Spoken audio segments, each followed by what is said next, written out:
पापा मूंखे अव्हां सां कुझु ॻाल्हाइणो आहे। मूंखे ख़बर आहे तूं मूंसां छा थी ॻाल्हाइण चाहें। मां तुंहिंजे ऐं वसीम जे बारे में का बि ॻाल्हि न ॿुधंदसि। पापा पर तव्हांखे ॿुधणो पवंदो, हे मुंहिंजी ज़िंदगी जो सवाल आहे। छा ॻाल्हि आहे कुझु मूंखे बि ख़बर पए। मामा पापा अॼु वसीम खे ज़लील करे घर मां कढी छॾियो। तव्हां पाणी पुछो हुन ॾींहुं ईअं छो कयो? जब्बार छा फसिया सही चई रही आहे? तव्हां वाकई वसीम खे घर मां कढी छॾियो हुयो? हा पर छो? छो त हो धोखेबाज़ आहे, फ्रॉड आहे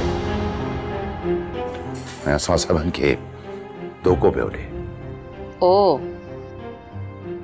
आख़िर तव्हांखे एहसास थी वियो? मामा तव्हां बि? तव्हां छा फसिया तूं समझ छो नथी?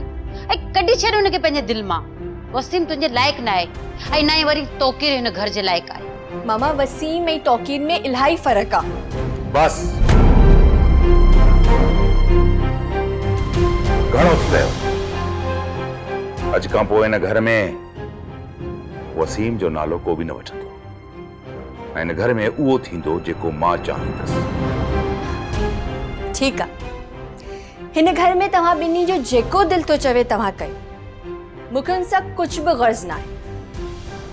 तव्हांखे जेको करिणो आहे तव्हां भली कयो, पर हाणे अॼु खां पोइ जेको मुंहिंजी दिलि चवंदी मां उहो ई कंदमि। छा कंदी तूं? उहो ई जेको तव्हां चाहियो पिया। हिन घर में हाणे वाकई वसीम जो नालो न वठियो वेंदो, छो जो हिन घर में उहो शख़्स ई न रहंदो जेको वसीम जो नालो वठे।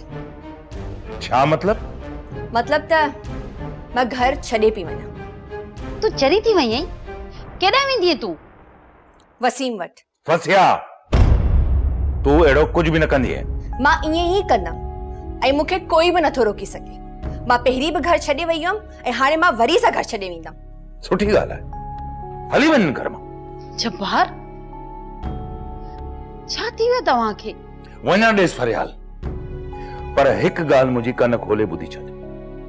अगरि तूं इन घर मां हिकु कदम बि ॿाहिरि रखियो न त पोइ इन घर जा दरवाज़ा तुंहिंजे लाइ हमेशा लाइ बंदि थी वेंदा। तव्हांखे छा थो लॻे मूंखे अव्हां जी हिन ॻाल्हि जी परवाह आहे? वञ शौक़ सां वञ, पर जंहिं ॾींहुं तुंहिंजे साम्हूं वसीम जी असलियत खुलंदी न हुन ॾींहुं तूं पछताईंदी। मां वसीम जी असलियत चङी तरह सुञाणा थी पापा। त पोइ इंतज़ार कहिड़ी ॻाल्हि जो? वञ निकिरी वञ घर मां। जब्बार तूं होश में त आहीं? जवान थी के घर मां कढी छॾींदे केॾांहुं वेंदी हो? उते जिते वञणु चाहे थी। मुंहिंजी फिकर न कयो मम्मा, मां पंहिंजो ख़्याल पार रखी सघां थी। तव्हां बसि पंहिंजो ख़्याल रखिजो। मां अॼु ई घर मां हली वेंदमि। फसिया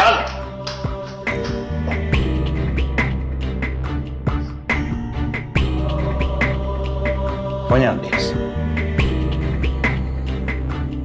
शायदि असांजी किस्मत में